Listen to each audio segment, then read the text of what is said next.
गोस्वामी जी कहते हैं राम जी चित्रकूट में इतने आनंद में रह रहे हैं जिस प्रकार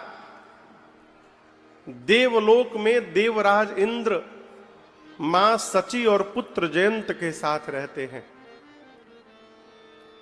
खूब आनंद में भगवान है। लेकिन आपको बताऊं एक बात, राम जी को जब जब अयोध्या की याद आती है, श्री रघुनाथ जी जब जब अयोध्या का स्मरण करते हैं, राम जी के नेत्र में अश्रु निकल आते हैं, नेत्र गीले हो जाते हैं। और भगवान, आपको बताऊं, गोस्वामी जी लिख रहे हैं कि भगवान सीता जी और लक्ष्मण जी के सामने नहीं रोते। जब अयोध्या की याद आती है तो राम जी एकांत में चले जाते हैं, अकेले में, और एकांत में बैठकर भगवान रोते हैं। क्यों? यदि लक्ष्मण और सीता के सामने मैं ही रोने लगूंगा तो फिर इनका संभाल कौन करेगा? और जब कभी लक्ष्मण भैया और सीता मैया दुखी होते हैं तो राम जी उनका संभाल करते हैं। आप लक्ष्मण भैया का जीवन देखिए। आपको बताऊं, लक्ष्मण जी जब चलने के लिए राम जी से निवेदन किए तो राम जी बोले कि जाकर मां से अनुमति लेकर के आओ, सुमित्रा मैया से। लक्ष्मण जी की मां कौन है संजीव जी? सुमित्रा मैया। कौन है? सुमित्रा मैया। लक्ष्मण जी गए मां सुमित्रा से पूछने के लिए। मां पहले सुनी तो मानने को तैयार नहीं थी कि राम वन में जा रहे हैं। लक्ष्मण जी बोले मां भैया तैयार हो गए हैं। सुमित्रा मैया बोली लक्ष्मण, राम कभी अयोध्या का त्याग कर ही नहीं सकते हैं। क्यों? अयोध्या से राम नहीं है, राम से अयोध्या का अस्तित्व है। यदि राम अयोध्या छोड़कर वन में चले जाएंगे तो कल से वो वन अयोध्या कहलाएगा, ये अयोध्या वन से भी बिहड़ हो जाएगा। अवध कहां? तो अवध तहां जहां राम निवास। अयोध्या उसी को कहते हैं जहां राम जी रहते हैं। जाओ, जाकर राम की सेवा करना। और सुमित्रा मैया ने कहा लक्ष्मण जी से कि सपने में भी हम लोगों को याद मत करना। लक्ष्मण जी बोले क्यों मां? मां बोली यदि याद करोगे तो दुखित होगे, दुखित हो जाओगे तो राम की सेवा में विघ्न आ जाएगा, इसलिए हम लोग को याद मत करना लक्ष्मण। अब लक्ष्मण जी सोचे, मां ने कहा सपने में भी याद नहीं करना है। सपने पर किसका बस है कि ये सपना देखना है और ये सपना नहीं देखना है? यदि मैं सोऊंगा और कहीं सपने में भी याद आ गई तो मां को दिया हुआ वचन मेरा टूट जाएगा। इसलिए लक्ष्मण जी ने उसी दिन निर्णय कर लिए कि आज से लेकर 14 वर्ष तक मुझे सोना ही नहीं है।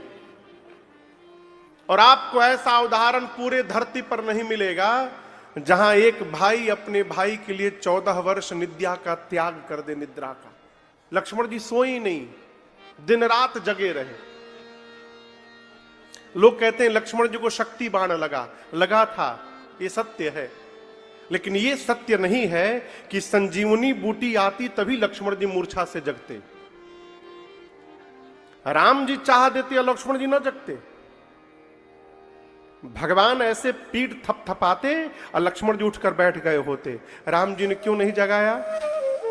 राम जी सोचे मेरा भाई मेरे लिए 14 वर्ष से जगा हुआ है, अच्छा अवसर मिला है, कम से कम संजीवनी बूटी के बहाने मेरे लक्ष्मण को एक रात विश्राम करने का अवसर प्राप्त हो जाएगा। इसलिए राम जी ने लक्ष्मण जी को नहीं जगाया, सोते छोड़ दिया। गोस्वामी जी कहते हैं चित्रकूट में लक्ष्मण जी राम जी और सीता जी की सेवा कैसे कर रहे हैं कि पुरुष इस शरीर का श्रृंगार करता है। कौन सा शरीर? जो शरीर समाप्त होने वाला है, लेकिन ये सोचे बिना वो दिन रात इसी के श्रृंगार में लगा रहता है। उसी प्रकार लक्ष्मण जी बिना कुछ चिंतन किए और दिन रात श्री सीता राम जी की सेवा में लगे हुए हैं। कहां? चित्रकूट में। भगवान चित्रकूट में वास करते हैं। गोस्वामी तुलसीदास जी कथा में कहते हैं कि आपने ये तो सुना कि राम जी कैसे चित्रकूट में आकर रहे, अब ये सुनिए कि सुमंत जी अयोध्या कैसे वापस गए। सुनहु सुमंत अवध जिमि आवा। सुमंत जी आपको याद है ना, राम जी अयोध्या से रथ पर बैठकर सुमंत जी के साथ श्रृंगवेरपुर तक आए थे, और जब केवट जी भगवान को गंगा पार कराने गए उसके पहले राम जी सुमंत जी को बरबस अयोध्या विदा किए थे। सुमंत जी राम जी से बोले, प्रभु पिताजी बोले हैं 4 दिन में वापस ले आने को। राम जी मना करके विदा कर दिए। लेकिन हम आपको बताएं, सुमंत जी वापस नहीं गए। घाट से थोड़ी दूर एक वृक्ष के नीचे रथ के घोड़ों को बांध करके और दक्षिण दिशा में भगवान गए थे गंगा पार करके। सुमंत जी उसी दक्षिण दिशा की ओर टकटकी लगाकर बैठे हैं। सरकार 3 दिन बीत गए। कितने दिन? 3 दिन। जब भगवान ने यमुना जी के किनारे से निषाद राजगुह को वापस भेजा और निषाद राजगुह गंगा को पार करके जब श्रृंगवेरपुर में आए तो क्या दर्शन करते हैं? घोड़े दक्षिण दिशा की ओर देख करके हिनहिना रहे हैं। मानिए आपस में बात कर रहे थे घोड़े एक दूसरे से। आज तक ऐसा कभी हुआ नहीं है। हमारे राघव जी जब भी आंखों से दूर गए हैं ना, तो कुछ समय में ही लौट के चले आए हैं। इस बार प्रभु कहां चले गए हैं? 3 दिन बीत गए, प्रभु दिखाई नहीं दिए। आप कल्पना नहीं कर सकते हैं, पिछले 3 दिनों से राम जी के रथ के घोड़ों ने जल का एक बूंद नहीं पिया है, न चारे का एक दाना खाया है, नहीं तृण चरहि न पियहि जल। नेत्र से केवल झरझर अश्रु निकल रहे। किसके? घोड़ों के। तो जो मनुष्य होगा उसकी क्या गति हुई होगी? जब अश्व की ये दशा है तो सुमंत जी की क्या दशा होगी? आप कल्पना करिए। निषाद जी आए, सुमंत जी को देखे तो निषाद जी भी व्याकुल हो गए, लगे समझाने, सुमंत जी आप तो ज्ञानी हैं, आप यदि इस प्रकार से व्यवहार करेंगे तो अयोध्या को कौन संभालेगा? उनको बरबस उठाकर निषाद राजगुह ने रथ पर बिठाया है, घोड़ों को वृक्ष से निकालकर रथ पर जोड़ा है। लेकिन आपको बताऊं, घोड़े रथ पर लगने के बाद आगे नहीं देख रहे, घोड़े पीछे देख रहे हैं। मानो घोड़े बोल रहे हैं कि जब तक रघुनाथ जी नहीं आएंगे हम आगे नहीं बढ़ेंगे। निषाद राजगुह समझ गए कि सुमंत जी अकेले अयोध्या पहुंच नहीं पाएंगे, तो अपने प्रमुख सेवकों को उनके साथ रथ पर बिठाया और कहा इनको अयोध्या पहुंचा कर आइए। बरबस घोड़ों को आगे बढ़ाया गया और रथ जैसे गंगा के तट को छोड़कर अयोध्या की ओर बढ़ा। गोस्वामी जी कहते हैं सुमंत जी अपने हाथ से अपने सिर के बाल को पकड़कर नोचने लगे। कहते हैं आहा मंद मन अवसर चूका, हे अभागे सुमंत तूने अवसर खो दिया। राम के वियोग में यदि तेरे शरीर से प्राण निकल जाता तो तू अमर हो जाता। अब इससे बड़ा कौन सा दुख तेरे जीवन में आएगा कि ये प्राण इस शरीर का त्याग करेगा? गोस्वामी जी यहां 3 उदाहरण दिए हैं सुमंत जी की क्या दशा हुई। जैसे मानिए कोई मनुष्य लगभग 40 साल अपने परिवार से दूर रहा हो, सरकार 40 वर्ष, और 40 साल में अपने जीवन में जो वो धन कमाया हो उस धन की पोटली बना के घर वापस लौट रहा हो, संजीव जी, घर जाने के पहले रास्ते में ही उसके जीवन भर की कमाई कहीं रास्ते में खो जाए तो जीवन भर की कमाई खोने के बाद उसको जिस प्रकार का पश्चाताप होगा वही पश्चाताप सुमंत जी के मन में हो रहा है। कोई स्त्री जीवन भर पतिव्रत धर्म का पालन करे और उसके वृद्धावस्था में उसका पति बिना किसी कारण उस स्त्री का त्याग कर दे, उसके बाद उस स्त्री के मन में जो सोच होगा वो सुमंत जी के हृदय में है। कोई ब्राह्मण जीवन भर धर्म का पालन करे, धर्म से इतर एक क्षण मात्र भी जीवन का यापन न किया हो, ऐसा वृद्ध ब्राह्मण जिसके जीवन के अंतिम समय में वो इस आशा में बैठा हो कि मेरे परिवार का आकर मेरे मुख में कोई गंगा जल डालेगा, और मरते समय किसी ब्राह्मण के मुख में धोखे से कोई मदिरा लाकर डाल दे, और जब उस ब्राह्मण को ये पता चले कि मेरे मुख में मदिरा आ गया मरते समय, उस समय उसके मन में जो पश्चाताप होगा वही सुमंत जी के मन में हो रहा है। चल रहे हैं, मन में कल्पना करते हैं महाराज आने की दशा में नहीं होंगे, कैकेयी तो आएगी ही नहीं,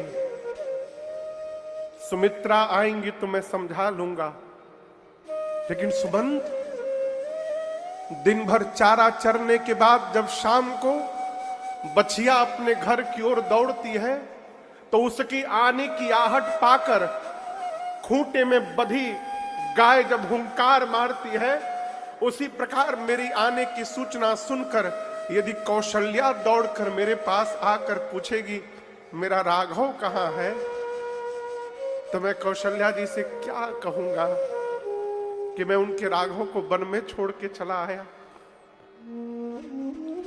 यही मन में कल्पना करते करते सुमंत जी तमसा नदी के किनारे पहुंचे। दिन का समय था, वहीं रथ को रुकवाया, सुमंत जी के सेवकों को, निषाद राजगुह के सेवकों को बरबस वापस भेजा और वहीं तमसा के किनारे बैठ गए। क्यों? दिन में नहीं जाऊंगा, ये कलंकी मुख दिखाने लायक नहीं है किसी को अयोध्या में। मैं राम को वन में छोड़ के आया हूं, मैं दिन में नहीं जाऊंगा, रात्रि के अंधकार में प्रवेश करूंगा। पूरी दिन बैठे रहे अयोध्या तमसा के किनारे। जैसे अंधकार हुआ रात्रि में रथ लेकर गए, चुपके से मां कौशल्या के भवन के बाहर रथ खड़ा किए। अयोध्या वासियों को सूचना मिली कि सुमंत जी आ गए। पूरी अयोध्या दौड़ पड़ी है महल की ओर। सुमंत जी तो रथ से निकलकर भीतर चले गए, लेकिन मैं आपको बताऊं अयोध्या वासियों ने रथ में लगे हुए घोड़ों को केवल देखा। और गोस्वामी जी कहते हैं घोड़ों को देखकर वो समझ गए कि राम जी आए नहीं हैं। क्यों? घोड़े खड़े हैं, अब पीछे की ओर मुड़ करके रो रहे थे, मानो अयोध्या वासियों से बोल रहे हैं आप जिनको ढूंढते आए हैं वो आए नहीं हैं, वो पीछे ही कहीं छूट गए हैं। सुमंत जी महल में गए और जाकर चक्रवर्ती जी का दर्शन किया। क्या देखा? गोस्वामी जी कहते हैं श्री सुमंत जी ने जाकर दशरथ जी को देखा, मलिन वस्त्र पहने धरती पर पड़े हुए थे महाराज, धरा पर नीचे, केश बिखरे हुए हैं। ऐसा लग रहा है किसी ने चंद्रमा के अमृत को निचोड़ करके और चंद्रमा को आकाश से उतार कर धरा पर रख दिया हो। महाराज केवल राम राम लक्ष्मण सीता, राम लक्ष्मण सीता यही जप रहे हैं। सुमंत जी ने जाकर श्री चरणों में महाराज के प्रणाम करते हुए कहा, हे जय जीव, आपका सुमंत आपको दंडवत करता है। सुमंत शब्द जैसे कान में आया, महाराज तुरंत उठे और सुमंत जी को हृदय से लगाकर बोले, सुमंत कुछ मत बताना, सबसे पहले ये बताओ मेरे राम कुशल है ना, सीता लक्ष्मण दोनों कुशल है ना? मैंने कहा था 4 दिन वन दिखाकर वापस ले आइएगा, लाए हैं कि बन में ही छोड़ के चले आए हैं, आने हूं फेरी की बन ही सिधाए। जैसे महाराज ने प्रश्न किया, सुमंत जी फफक के रोने लगे। महाराज बोले, सुमंत मौन मत रहो, यदि तुम अपने महाराज को जीवित रखना चाहते हो तो सत्य बताओ, यदि राम लौट कर नहीं आए हैं तो जहां राम को छोड़कर आए हो वहां मुझे पहुंचा दो। यदि मैं वहां नहीं गया तो मैं अपने प्राण का त्याग कर दूंगा। सुमंत जी ने चरणों को पकड़ लिया, कहा महाराज धैर्य रखिए, आप तो ज्ञानी हैं, धर्म धुरंधर हैं, इस धरती पर राम को आपके अलावा कौन ठीक से जानता है। मैं लेकर गया, पहले दिन तमसा के किनारे पर हम लोग रुके, दूसरे दिन श्रृंगवेरपुर में विश्राम हुआ, और प्रभु तीसरे दिन सवेरे बरबस मुझे राम विदा कर गए और गंगा पार करके उस पार चले गए। जाते समय मुझसे कहा कि पिताश्री से प्रणाम करके कहिएगा कि 14 वर्ष बाद राम स्वयं आकर उनके चरणों में प्रणाम करेगा। भरत लौट कर आए तो उनसे कहिएगा कि भरत राज सत्ता का नीति पूर्वक पालन करेंगे। महाराज सुनते गए। अचानक कौशल्या जी की दृष्टि गई, दशरथ जी के शरीर में गले के नीचे हलचल समाप्त हो गए। गोस्वामी जी कहते हैं महाराज का प्राण ऊर्ध्व गति में गया और ऊपर उठ करके कंठ में आके फंस गया। प्राण कंठगत भयउ भुवालु। देखिए, जो मनुष्य जीवन में जितना पुण्यशाली होता है उसके शरीर का प्राण उतने ऊपर के भाग से निकलता है, आंख से, कान से, मुख से, नासिका से। और जो मनुष्य जितना पतित होता है उसके शरीर का प्राण अधो अंग से निकलता है। आपको पता नहीं, हमारे गांव के पास कुछ ही दूरी पर, मुश्किल से 20 मिनट की दूरी पर एक सिद्ध महापुरुष रहा करते थे, ब्रह्मर्षि देवराहा बाबा। पता नहीं आप उनके बारे में जानते हैं कि नहीं। मेरे गांव के ठीक बगल में उनका निवास था, मचान पे रहते थे। उनकी उम्र का किसी को पता नहीं। कोई कहता है 700 साल जीवित रहे, कोई कहता है 800 साल जीवित रहे, कोई लोग कहते थे मेरे बाबा भी उनको देखते थे ऐसे ही, मेरे पिताजी भी देखे, मैं भी देखा। उनका प्राण मैंने पढ़ा है कैसे गया। जब शरीर त्यागना हुआ तो पूज्य ब्रह्मर्षि श्री देवराहा बाबा आसन लगा करके बैठ गए और साधना करके प्राण तत्व को खींचकर ऊपर ले गए, और उनका प्राण सिर के इस भाग को फाड़ करके ब्रह्मरंध्र है, ये सिर का ये भाग फटा और यहां से उनका प्राण ऊपर निकला। ये साधना का परिणाम। महाराज के शरीर का प्राण ऊपर की ओर बढ़ा लेकिन कंठ में आके फंस गया। शरीर नीचे के अंग शांत हो गए। कौशल्या मैया ने तुरंत पांव पकड़ा, कहा महाराज धैर्य रखिए। अयोध्या रूपी जहाज पर पूरा परिवार बैठा है, आप ही इस जहाज के नाविक हैं। प्रभु, नाविक ही यदि नहीं बचेगा तो जहाज को डूबने से कौन बचाएगा। मैं कहती हूं धैर्य रखिएगा ना, तो 14 वर्ष बाद राम स्वयं आकर आपको प्रणाम करेंगे। तब कौशल्या जी की बात सुनकर महाराज ने कहा, कौशल्या आज धैर्य नहीं, आज उस अंधे माता पिता के श्राप की सुधि आ रही है। कौन अंधे माता पिता पता है आप लोग को? श्रवण कुमार। और पहली बार, आज तक महाराज बताए नहीं थे किसी से, पहली बार महाराज ने बात प्रकट की कि मरते समय श्रवण कुमार के पिता ने मुझे शाप दिया था कि आज जिस प्रकार पुत्र के वियोग में हम मर रहे हैं, दशरथ एक दिन अपने पुत्र के वियोग में तुम भी मरोगे इसी प्रकार। और तुम्हारा दुर्भाग्य, तुम्हारे 4 पुत्र होंगे, परंतु जब तुम्हारा प्राण निकलेगा तो 4 में से एक भी पुत्र तुम्हारी आंखों के सामने नहीं रहेगा। ये तुम्हारा दुर्भाग्य होगा। आपको बताऊं, राम जी जिस दिन से बन गए थे उस दिन के बाद वो अयोध्या की 6वीं रात्रि थी। कितनी नंबर रात्रि थी? 6वीं। महाराज अपने आप को कोसने लगे, राम को गए 6वीं रात्रि हो गई और अब तक मेरा प्राण नहीं निकला, मेरा प्रेम झूठा है राम के प्रति। हे राम, आपको देखे बिना मैंने बहुत जी लिया। हे लक्ष्मण, हे वैदेही, आपको देखे बिना मैंने बहुत जी लिया। और आपको बताऊं, ऐसा लगता है महाराज प्रायश्चित करते हैं मरने के पहले। 6वीं रात्रि थी, इसलिए महाराज ने मरने के पहले 6 बार मुख से राम बोला। कितनी बार? मुनि महात्मा जन्म जन्मांतर तपस्या करते हैं कि कम से कम 1 बार निकल जाए, नहीं निकलता। महाराज का प्राण निकला तो 6 बार निकला। राम राम कही, राम कही, राम राम कही, राम तन परिहरि रघुबर बिरह,